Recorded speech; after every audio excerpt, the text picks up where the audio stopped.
आज शाम मीटिंग है, पार्टी के संगठन की मीटिंग है और भी आइंदा नेक्स्ट संडे को मंगरोल में है ना, मंगरोल में है और कंटिन्यूस प्रोग्राम है ये चुनाव की तैयारी के सिलसिले में आने वाले विधानसभा के। तो इसीलिए हम आ रहे हैं और आते रहेंगे। अभी आप कुछ पूछना है तो बताइए। एक एक करके।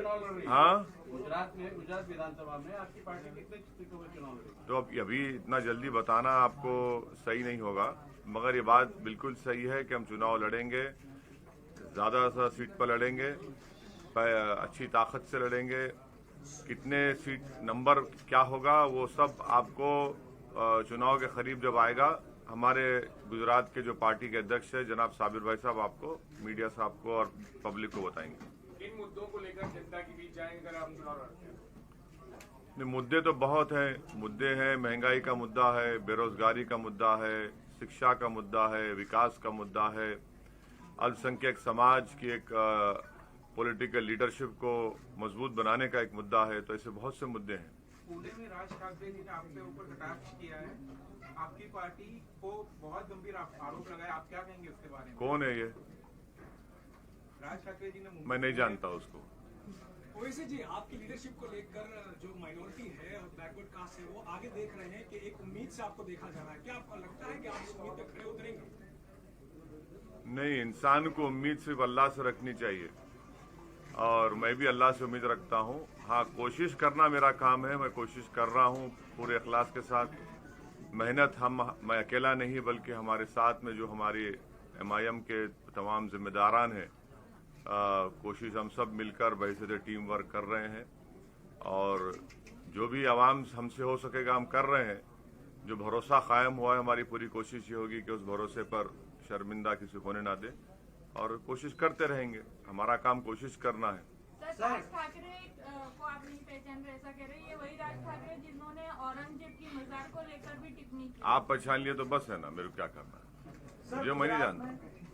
सर, गुजरात में बीटीपी के साथ कोएलिशन जो हुआ था, बीटीपी के साथ कोएलिशन हुआ था, अपकमिंग अभी बीटीपी ने आपके साथ कोएलिशन कर दिया है, तो now what is our future step? नहीं, देखिए, हर पॉलिटिकल पार्टी को इख्तियार है कि वो अपनी पार्टी के अच्छाई के लिए जो करना करे, हम भी करेंगे और हमारी पार्टी भी करेगी अलायंस। अभी से बताना बहुत जल्दी हो जाएगा, मगर जरूर करेंगे। कौन सी पार्टी के साथ अलायंस होगा? एक आप एक सवाल पूछने, नहीं उनको पूछने हो गया, पूछ ले सवाल, पूछ दूसरों को। आपका सवाल का जवाब दे चुका, आप बोलिए सर। सर, ज्ञान वापिका का देश भर में बन रहा है, तो क्या भाजपा उसको मॉडल की तरह पूरे देश में लागू करेगी? आपको ऐसा लगता है? नहीं, हमारा मानना, मैं तो शुरू से कह रहा हूँ कि अगर आप जब बाबरी मस्जिद का जजमेंट आया था, मैंने जो मीडिया को अपना रिएक्शन दिया था उसमें मैंने कहा था कि बाबरी मस्जिद का जजमेंट जो है वो सही नहीं है। इसलिए सही नहीं है क्योंकि वो कामयाबी, विक्ट्री हुई है फेथ की फैक्ट्स के ऊपर, और मैंने इस बात का एप्रीहेंशन और खदशे का इजहार किया था कि इस जजमेंट के बाद बहुत से ऐसे मुद्दे उठ जाएंगे और इन तमाम मुद्दों को एक नया मौका मिल गया है। तो अफसोस के साथ कहना पड़ता है कि मैं सच साबित हो रहा हूं, बावजूद इसके कि सुप्रीम कोर्ट ने उस बाबरी मस्जिद के जजमेंट पैराग्राफ नंबर 83 में 91 के एक्ट को भारत के संविधान के बेसिक स्ट्रक्चर का हिस्सा करार दिया। उसके बावजूद भी ये मुद्दे उठ रहे हैं। तीसरी बात यह है कि 1968 में मुसलमान और हिंदू पक्ष ने बैठकर एक एग्रीमेंट किया मथुरा के बारे में, कृष्ण जन्म स्थान के बारे में। मुसलमानों ने अपनी बहुत बड़ी जमीन दे दी और वहां पर एक आलीशान मंदिर तामीर हुई और उसमें एक कंट्रोवर्शियल मलबा था स्टेयरकेस का, उसको मुसलमानों ने हटाया। मुसलमानों के ईदगाह से परनाले और ड्रेनेज का पानी जाता था, तो उसमें एग्रीमेंट में कहा गया कि पानी को मोड़ दिया जाए। अब आप खुद सोचिए कि कितने 54 ईयर्स के बाद दोबारा कोई पक्ष कोर्ट को जाता है और कहता है कि नहीं, ईदगाह ही हमारी है। तो इसीलिए हम ये आपसे कह रहे हैं कि 91 के एक्ट का जो है वो लोअर कोर्ट को, कोई भी कोर्ट को जा सकता है, किसी को रोक नहीं कर सकते आप, मगर कोर्ट को उसी स्टेज पर उसको खत्म करने की जरूरत है कि भाई 91 का एक्ट है, और आप इसको नहीं ला सकते। तो ऐसे कई ऐसे मुद्दे हैं जो खुले हैं और मुझे एप्रीहेंशन है कि ये खुलते रहेंगे। और आखिरी बात यह है कि देश के प्रधानमंत्री और उनकी सरकार की जिम्मेदारी है, क्योंकि पार्लियामेंट का बनाया हुआ कानून है, इसीलिए गवर्नमेंट ऑफ इंडिया को उन पर एक संवैधानिक जिम्मेदारी आयद होती है कि वो भी इस बात को तय कर लें कि भाई ये मुद्दे पुराने जख्म अगर खोले जाएंगे तो क्या ये देश के हित में है। क्योंकि आप और हमने, इस देश ने 1980 के आखिरी में और 90 में हमने वो तमाम काला दौर देखा है।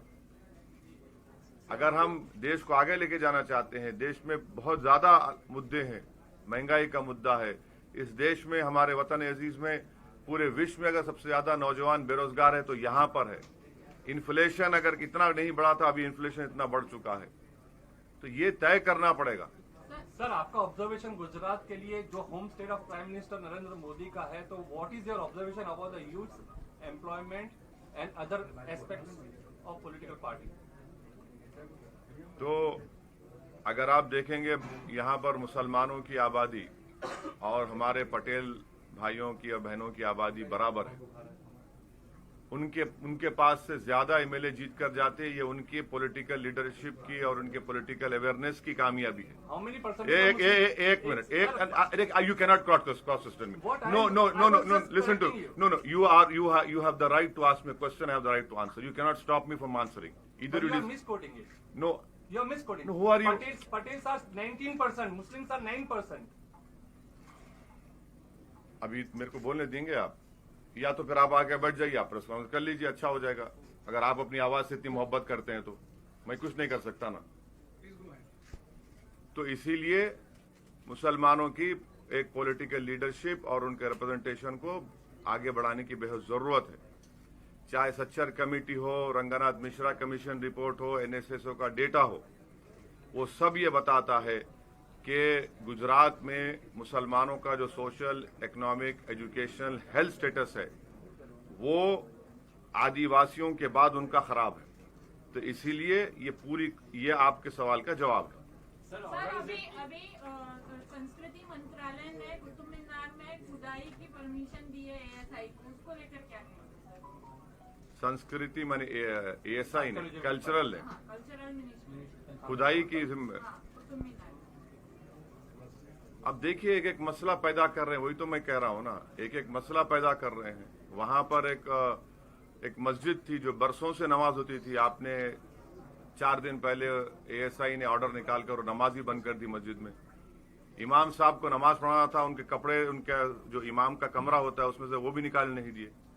ये सब चीजें हो रही। एक प्रश्न आपसे,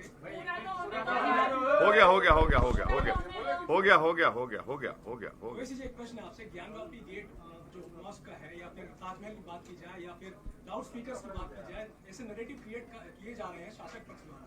क्या आपको लगता है कि कॉन्स्टिट्यूशन की मदद से आपको कहीं ना कहीं हक पर रहकर इसके लिए लड़ाई एक हाथ करके विरोध पक्ष के साथ जुड़ के करनी चाहिए? अरे भाई, जिनको जो दूसरे पार्टीज हैं, जिनको आप लोग सेकुलर बोलते, वो तो खामोश बैठे हुए हैं ना, बोलते ही नहीं है कुछ। एकत्र ताकत की जरूरत नहीं, आज जो है 22 मई है, 22 मई 1987 को हाशिमपुरे का कांड हुआ था। हमको याद है, किसी को याद ही नहीं है। तो वो तो खामोश बैठे हुए हैं, कुछ बोलना ही नहीं चाह रहे इन चीजों पर। सर, एक सवाल यूसीसी को लेकर है कि देश के 2 राज्य असम और उत्तराखंड में यूसीसी लागू करने की कोशिश हो रही है, या पूरे देश में अगर लगता है तो क्या आप उसको विरोध करेंगे? मेरा मान, आप सवाल आपका हो गया ना, सुनिए। पहले तो ये बता दीजिए कि हिंदू अनडिवाइडेड फैमिली में टैक्स रिबेट जो मिलता है, वो जो हिंदू नहीं है उनको क्यों नहीं मिलता? क्या ये संविधान के राइट टू इक्वालिटी का वायलेशन नहीं है? नंबर 1, क्या इसको निकाल देंगे आप? दूसरा ये है कि यूनिफॉर्म सिविल कोड में दया भागा और मिताक्षरा स्कूल ऑफ थॉट है, कौन सा अपनाएंगे आप? तीसरा ये है कि आसाम में, नॉर्थ ईस्ट में, हमने भारत के अपने संविधान में नॉर्थ ईस्ट के लोगों को उनका कल्चर प्रोटेक्ट करने का हमने संविधान में जिक्र किया है, क्या उसको खत्म करेंगे आप वो बता दीजिए। चौथी बात यह है कि आसाम के मुख्यमंत्री बोलते हैं कि मुसलमान जो है 1, 2 शादी 3 शादी करता। हम मोदी सरकार से कहना चाहेंगे कि अब जो 2022 का अगर जो सेंसस होने जा रहा है उसमें आप एक क्वेश्चन में इजाफा कर दीजिए कि बताओ किसकी दूसरी बीवी है, तीसरी है, चौथी है और कौन कौन मिस्ट्रेसेस रखता है। पहले जब मेरे ख्याल से आज से 30-40 साल 50 साल पहले, टाइम नहीं मालूम, ये सवाल पूछा जाता था किसके कितने बीवियां हैं। जब वो लास्ट सेंसस में सवाल पूछा गया था तो मुसलमान और हमारे हिंदू भाई में ज्यादा फर्क नहीं था। पांचवी बात यह है कि यूसीसी के बारे में अगर आप बात करेंगे तो बहुत से स्टेट्स में एग्रीकल्चर लैंड जो है वो लड़कियों को नहीं दिया जाता। आप देने तैयार है क्या? एक और बात आपसे कर रहा हूं, हिमाचल प्रदेश में एग्रीकल्चर लैंड कोई खरीद नहीं सकता, खरीदने देंगे आप?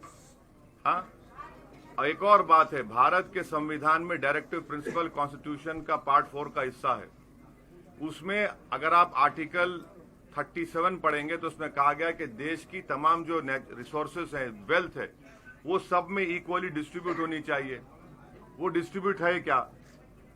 देश की 45% दौलत 10% लोगों के पास है और जो देश का जो 60% जो गरीब है उसके पास सिर्फ 5% दौलत, 8% कुछ है।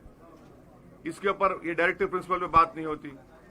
एक और डायरेक्टिव प्रिंसिपल है पार्ट 4 में 44 से हटकर कि शराबबंदी होनी चाहिए। भाई गुजरात में तो शराबबंदी ऐसा पूरे देश में कर दो ना, आप अल्कोहल को बंद करो, क्यों नहीं बंद करते? महिलाओं पे जुल्म होता, एक्सीडेंट होता, एक नस्ल बर्बाद हो जाती शराब और सब पीकर। तो ये डायरेक्टिव प्रिंसिपल पर आप क्यों नहीं बात करते? बेरोजगारी का जिक्र है डायरेक्टिव प्रिंसिपल में, आर्टिकल 38 होगा शायद वो, उस पर आप बात नहीं करते, खाली 44 पे पड़े हुए हैं आप। और एक और बात सुनिए, आसाम में एक तरीका है डिवोर्स करने का। क्या तरीका है मालूम आपको? एक दूसरे पर छोटा पत्थर फेंक लेते, डिवोर्स हो जाता। आप बंद खत्म कर देंगे क्या उसको? आखिरी बात, लॉ कमीशन ऑफ इंडिया ने एक रिपोर्ट में कहा कि भारत में यूनिफॉर्म सिविल कोड की जरूरत नहीं है। ये भी झूठ है क्या? हम ये कह रहे हैं कि भारत की जो खूबसूरती है वो पूरे विश्व में नहीं है और आप उस खूबसूरती को सेलिब्रेट करिए। अगर आप बोलेंगे नहीं यूनिफॉर्म, आप क्यों मुसलमान खिलाफ है, मैं आपसे रिक्वेस्ट करूंगा कि आर्टिकल 29 पढ़िए संविधान का, उसमें आपके और मेरे कल्चर का प्रोटेक्शन का राइट दिया गया है। तो मैं अपने कल्चरल प्रोटेक्शन के राइट की बात कर रहा हूं और फंडामेंटल राइट डायरेक्टिव प्रिंसिपल से ज्यादा अहम होता है, वो एनफोर्सेबल है कोर्ट्स ऑफ लॉ में। आप डायरेक्टिव प्रिंसिपल को फंडामेंटल राइट नहीं बना सकते मोदी सरकार या बीजेपी सरकार। सर, आप चुनाव की तैयारी को लेकर मतलब गुजरात में आए सर। गुजरात में ऑलरेडी एक पार्टी अपनी ताकत के साथ आगे बढ़ रही है, लड़ रही है सर। कौन? तो सर उस पार्टी के सामने सर गुजरात में आपकी किस तरह की तैयारियां होगी सर? ग्राउंड लेवल पे कौन सी पार्टी है वो? गुजरात में है सर एक पार्टी। कौन, क्या नाम है? सर आपको भी पता नहीं, होगा। मेरे को नहीं पता है सर भाई। You know very well. अरे आप नाम बोले डर क्यों रहे हैं? आम आदमी पार्टी सर। अरे बोलो ना प्यारे, कांग्रेस से लड़ रही है सर। मेरे को क्या मालूम, मैं तुम्हारे इतना तरह नहीं सर, अक्लमंद नहीं हूं मैं। आप नहीं जानते सर, ऐसा हो ही नहीं। अरे बिल्कुल नहीं जानता हूँ। आप नाम लेने ले तो क्यों ना, नाम ले लो सर ना। आप मेरे सवाल का प्लीज जवाब दीजिए। अरे वो अपना काम करे, हम अपना काम करेंगे, उसमें क्या करने का है। मगर एक बात सुनिए, जब दिल्ली के दंगे हो रहे थे, सुनिए, जब दिल्ली के दंगे हो रहे थे तो वहां के मुख्यमंत्री जो है वो उनके पास लॉ एंड ऑर्डर नहीं है, मगर वो कहां बैठे थे? वो मुख्यमंत्री थे तो उनका काम था कि वो लोगों को समझाते, अपनी जिम्मेदारी का एहसास दिलाते और जाते, मगर वो महात्मा गांधी की समाधि पर मौन करके बैठे हैं। अभी परसों दिल्ली में डेमोलिशन हुआ, गायब, नजर नहीं आते कहीं पर भी वो मुख्यमंत्री। अब बाद में 1 महीने 1.5 महीने के बाद पॉलिसी डिसीजन लेते हैं कि वैसा हो रहा है, ये हो रहा है, तो वो करें, हमारा कोई इतराज नहीं है। हर पार्टी अपना काम करेगी, डेमोक्रेसी है, लोकतंत्र है। सर इसी के रिगार्डिंग एक क्वेश्चन पूछना चाहूंगी। हमेशा बोला जाता है डेमोक्रेसी है, लोकतंत्र है, लेकिन इसी लोकतंत्र में एक कम्युनिटी को टारगेट बनाया जा रहा है और वो कम्युनिटी हंसी खुशी अपने ही गाल पे तमाचा मार के लाल करके खुश हो रही है that we are living in a democracy, we are so secular. इस पे आपका क्या व्यू है? नहीं, देखिए, मैं मायूसी को और डिफीटिज्म को कबूल करने तैयार नहीं हूँ। नहीं, मेरा सवाल, मेरा जवाब सुनिए। तो हमको ये उन लोगों से कहना है कि आप लोकतंत्र में मायूस मत होइए। आपको अपने हक के लिए जो भारत के संविधान ने दिया उसके लिए आपको लड़ना चाहिए, और वैसा कैसा कि भाई अपने मुंह पे तमाचा मार के, हाँ वो छोड़ दीजिए। इसीलिए वो सेकुलर, वो नाम के सेकुलर हैं, उनका सेकुलरिज्म कुछ नहीं है। उनका एक पार्टी का लीडर एक ट्वीट करता है कि जब जमीन पर एक ताकतवर दरख्त गिरता है तो ऐसा होता है। तो हमारा काम यह है कि उस तबके के लोगों को नाउम्मीदी से निकाले, अगर नाउम्मीदी उनके पास है, और उनको उम्मीद की किरण उनको बतानी चाहिए कि देखो ये लोकतंत्र है। अगर आप घर के दरवाजे बंद करके बैठेंगे, विंडोज बंद करके बैठेंगे तो कुछ नहीं होने वाला है। आपको अपनी आवाज को उठाना है, अपने पॉलिटिकल राइट्स के लिए लड़ रहा है, जिसमें आपके रिप्रेजेंटेशन में इजाफा होगा, वो काम हमको करना है। और लोकतंत्र में कोई मायूस नहीं होना चाहिए। ये लोकतंत्र की कमजोर नाकामी होगी, खुदा ना खास्ता अगर ऐसा हो। गुजरात विधानसभा असेंबली इलेक्शन में बीटीपी किसके साथ रहेगी? क्योंकि उनको रिझाने के लिए आप तो पहले से ही मैदान में उतरे थे, अब आम आदमी पार्टी भी आ गई है, मुलाकात भी हुई है सीएम की। देखिए मैडम, मैं AIMIM का एक सिपाही हूँ, मैं किसी और पार्टी का स्पोक्स पर्सन नहीं हूँ मैडम। मैं आपको गलत फहम, अरे उनसे पूछिए ना, मैं कैसा बोलूंगा? अरे मैं कैसा बोल, अरे मान ना मान, मैं तेरा मेहमान कैसा होगा? अरे मेरे को क्या मालूम, अरे मेरे को क्या मालूम। अब कल तुम कहाँ जाओगे, मैं कैसा बोलूंगा? ये तो गलत बात है ना भाई। सुनिए, मैं आपका इसका जवाब दे चुका हूँ। अरे देखिए, मेरे को इलेक्शन लड़ना है, हर किसी को इलेक्शन लड़ना है। अब वो कैसा लड़ेगा, मैं कैसा जवाब दूं? अरे भाई उनसे पूछ लीजिए, मैं तो अपना मैं आपको कह रहा हूँ, सुनिए ना, आप पूछ लीजिए उनसे। हम तो चुनाव लड़ेंगे, वो हर पार्टी कैसा लड़ेगी वो मैं कैसे बताऊंगा? हाँ वो होगा, वो बताएंगे आपको, अभी बहुत जल्दी है, बताएंगे। हाँ नहीं, अभी बढ़ गए हम लोग, 8 टीम हो चुके हैं। कांग्रेस से बहुत सारे नेता इस्तीफा देके जा रहे हैं, क्या किसी के संपर्क में? नहीं, पूरे मुझसे पूछ के गए हैं। नहीं, मैंने पूरे मुझे पूछा है, मेरे साथ बैठकर हमने गुलाब जामुन खा लिया एक और फिर वो चले गए कांग्रेस छोड़। ऐसा नहीं है, क्या जो कांग्रेस छोड़ के जा रहे हैं, क्या वो आपकी पार्टी में जुड़ना चाहे तो क्या नहीं, अब ये नहीं, मेरा देखिए, अगर कोई, भाई रुक जाइए, अगर कोई पार्टी में आना चाहता है तो हमारे अध्यक्ष हैं, वो उनसे कांटेक्ट कर सकते हैं, बात कर सकते हैं। मगर अब जैसा उनका भाई का सवाल था, वो जा रहे हैं, उसका जिम्मेदार मेरे को देंगे क्या? अरे 12-13 MLA भाग गए जीत कर, अब हमको पूछ के गए थे क्या? उनको पकड़ रहे हैं, जिन मुद्दों को पकड़ते हैं, विपक्ष ये कहता है कि जिससे बीजेपी को फायदा हो वो ऐसे साहब उसी मुद्दे को पकड़ते हैं, ये कहने का मतलब। अब एक बात सुन लीजिए, 2019 के लोकसभा के चुनाव में हम सिर्फ 3 लोकसभा की सीट लड़े थे। हैदराबाद की जनता ने, मैं शुक्रिया अदा करता हूं, बीजेपी को हराया। औरंगाबाद हम खड़ा किए, 22 साल का शिवसेना बीजेपी का MP था, उसको आप ही के बरादरी के इम्तियाज जलील साहब MP बन गए। तो आपको भी स्कोप है हमारी पार्टी में। तीसरा ये है कि हम लोग किशनगंज बिहार लड़े, वहां पर हम लोग 3 लाख वोट हासिल किए, 3 लाख, और 3,25,000 JDU, 3,50,000 कांग्रेस। अब 3 में कहीं पर भी बीजेपी नहीं जीती। जो पार्टियां 400 से ज्यादा सीट लड़ते हैं या 3 से बढ़ के लड़ते हैं, वो उनको बताना पड़ेगा कि भाई साहब ये क्या हो रहा है। और आ जाइए होम स्टेट गुजरात के ऊपर। इतने साल से बीजेपी जीत रही मेरी वजह से जीत रही बीजेपी यहां पर। 1984 से एक मुस्लिम एमपी नहीं जीता गुजरात में, मेरी वजह से। तो मुद्दे उठाना मेरे वजह से हो रहा। देखिए, हर चीज का जिम्मेदार मोलाजी नहीं हो सकता, समझे ना? नहीं, अरे कोई बात नहीं है, कोई बात नहीं। आप अगर आपको दिख रहा है कि मैं ही मर्द हूं जो बीजेपी से लड़ रहा हूं तो बहुत अच्छा है, मुझे क्या करना है, मैं क्या कर सकता हूं? हर चीज का जिम्मेदार मेरे को। आपके पास कोई पार्टी में काम करने को तैयार नहीं है, आप मेहनत करने को तैयार नहीं है। आपका वर्किंग प्रेसिडेंट बोलता है कि उनके बड़े बड़े नेता खाली सेलफोन को देखते, उसको नहीं देखते, तो वो मैं उसका भी जिम्मेदार मैं हूं क्या, सेलफोन देखने का? तो ये एक इनकी आदत बन चुकी है इन तमाम पार्टीज की कि मुसलमानों को ब्लेम करो, हारे मुसलमान को ब्लेम करो। अरे तुम बरसों से हार रहे। आप महाराष्ट्र में पहली नंबर की पार्टी थे, 15 साल सरकार में थे, आज तीसरी नंबर की पार्टी बन गए आप। शिवसेना को आप गाली देते थे।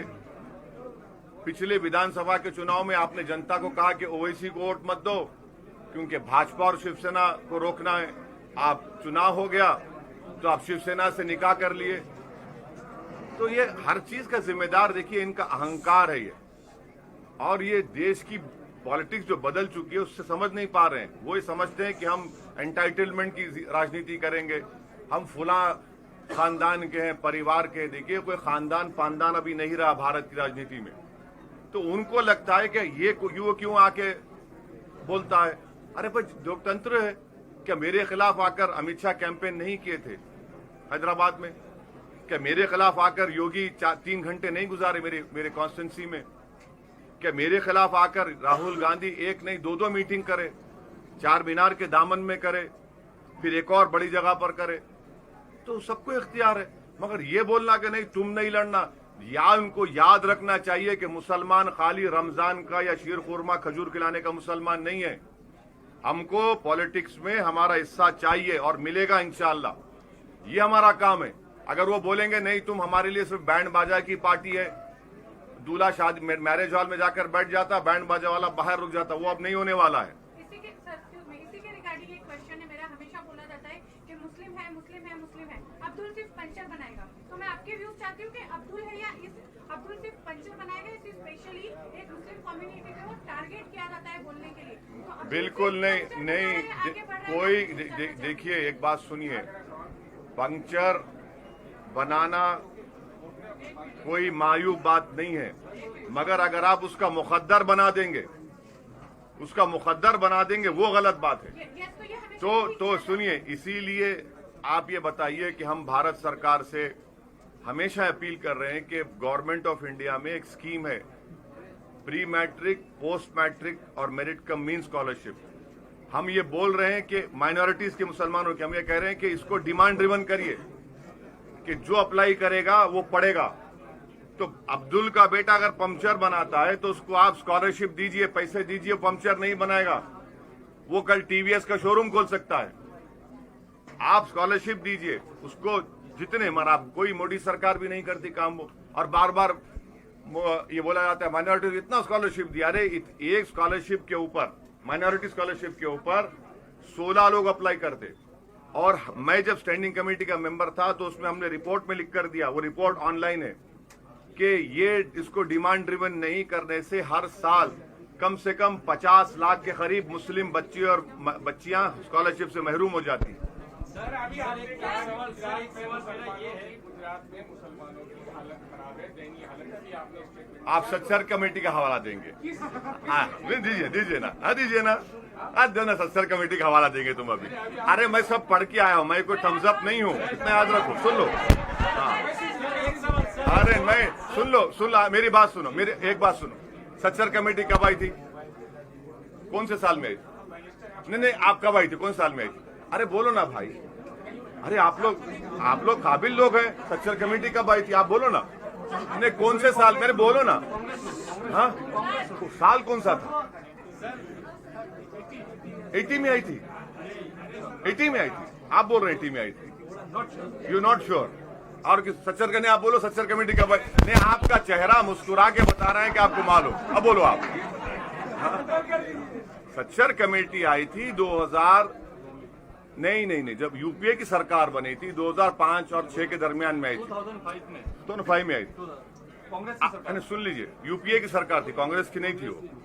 तो अभी हम 2022 में हैं, तो उसके पहले रंगनाथ मिश्रा कमीशन आई, उसका डेटा है। 2011 का सेंसस है, गवर्नमेंट ऑफ इंडिया का एनएसएसओ का डेटा है, सब रख कर देख लो आप।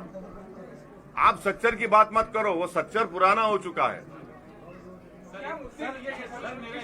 खाली लास्ट क्वेश्चन है, whether the decision to carry out survey at Gyan Gapi Masjid was taken in hurriedly in a haste or it was all English में बोलूं? हिंदी में नहीं, आप इंग्लिश में सवाल किए तो ऐसा ना हो कि आप ये बोलें कि मेरे को अंग्रेजी नहीं आता। I know little English, I can speak and talk and walk in English.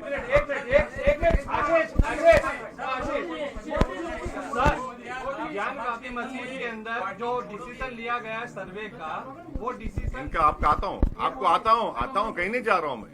हमारे मोदी साहब हैं। हाँ,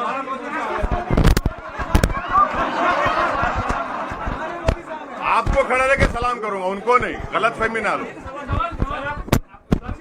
ज्ञान गापी मस्जिद के अंदर एक मिनट सम्मान करते हैं आपके तरफ। हाँ, नहीं, यूएपीए लग जाएगा, नहीं तो उधर नहीं लगेगा था। नहीं लगेगा। आप डील कर लिए क्या? सर ये डिसीजन हेस्ट में लिया था या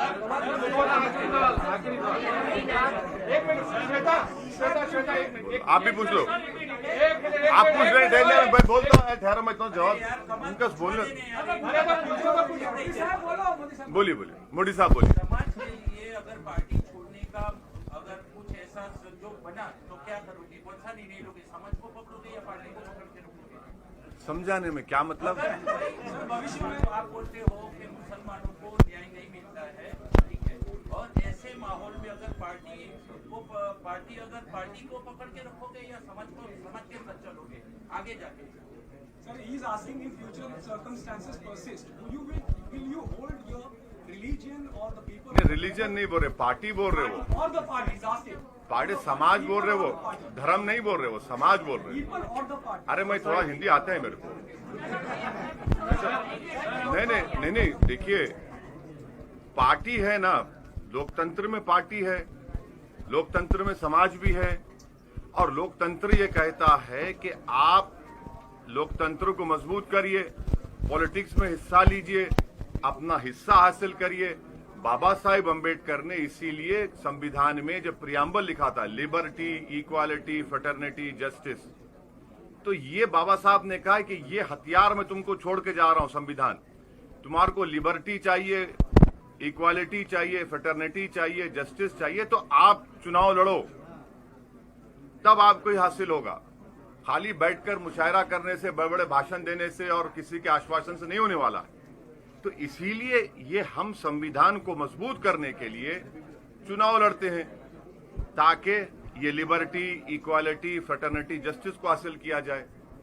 तो आप इसको अलग अलग क्यों देख रहे हैं? मेरे को समझ में नहीं आ रहा। अलग देखने की आवश्यकता ही नहीं है इसमें। सर मेरा सवाल ये है कि सर आप जिसको पहचानने से मना कर रहे हो, उसके भाई ने औरंगाबाद में बाजार के ऊपर 5 दिन के लिए नहीं, आपने देखिए, आपने किसी एक शख्स का नाम लिया था, मैंने कहा नहीं जानता उसको। हाँ, नहीं जानता हूँ ना, अभी छोड़ो ना उसको, इतना अहमियत तुम लोग क्यों देते? अरे छोड़िए ना। सर, आपको क्या लगता है कि राज ठाकरे महाराष्ट्र चुनाव में या राजनीति में इतना अहमियत नहीं रखते? अरे कौन क्या बोलते, मेरे को क्या करना है? मेरा हाल तो भारत की राजनीति, सुनिए, मेरा हाल तो भारत की राजनीति में लैला का है। हर आदमी मेरे पीछे पड़ा हुआ है, राज ठाकरे भी सब पड़े हुए हैं। लैला है ना, उनको बोलना जरूरी है मेरे बारे में। बोलो। अपने बाबा जी उधर आगे बुलडोजर दोबारा चालू हो गया है, वो यूपी माफी के चुनाव लड़ने के लिए क्या कुछ हुआ? कौन? यूपी बाबा क्या करें? बुलडोजर दोबारा चालू कर दिए हैं कहाँ पे? उत्तर प्रदेश में। हाँ, करिए ना आप अगर देखिए, देश को चलाना है तो संविधान से चलाना है। अगर आप संविधान से नहीं चलाएंगे और आप खुद जज बन जाएंगे, कोर्ट बन जाएंगे, पुलिस बन जाएंगे, तो फिर ये रूल ऑफ लॉ नहीं होगा। फिर ये सुनिए, अगर आपको कोई मुल्जिम बनाता है तो पुलिस का काम है कोर्ट में जाके आपको मुल्जिम साबित करे। कोर्ट में साबित होने से पहले मैं आपका घर तोड़ दूं, बताइए आप ये कौन सा इंसाफ है? ये कोई बिलीव करेगा कि आप तय करेंगे नहीं ये क्रिमिनल है मैं तोड़ दूंगा? नहीं भाई, कोर्ट से साबित करिए ना। और फिर आप बोलते नहीं वो इलीगल बनाया था। भाई नोटिस दीजिए।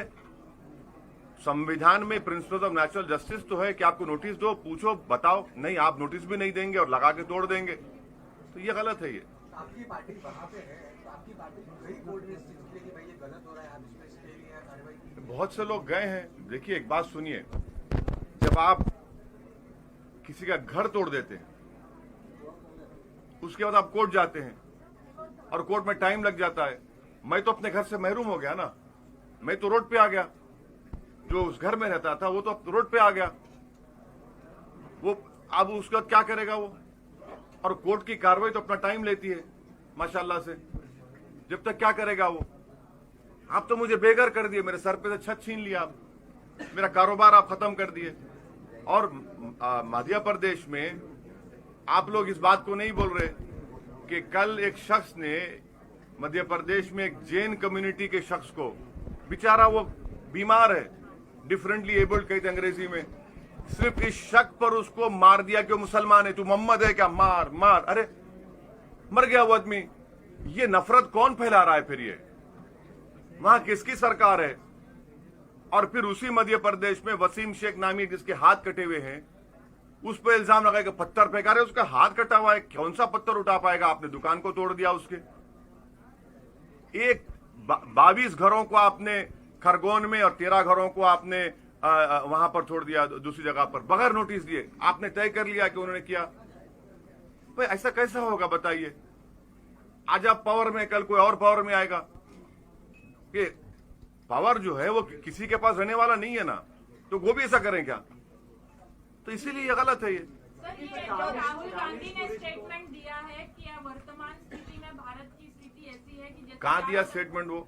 लंदन में। हाँ बस है।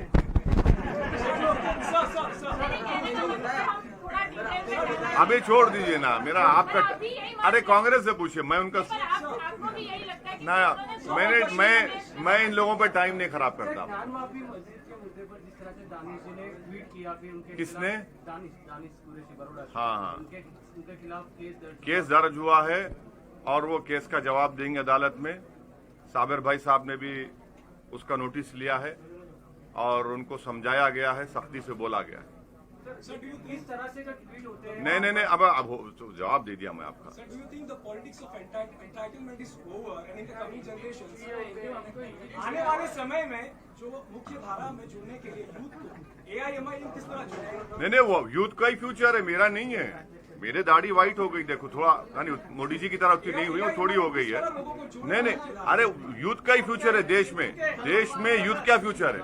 Thank you sir, thank you sir, thank you sir.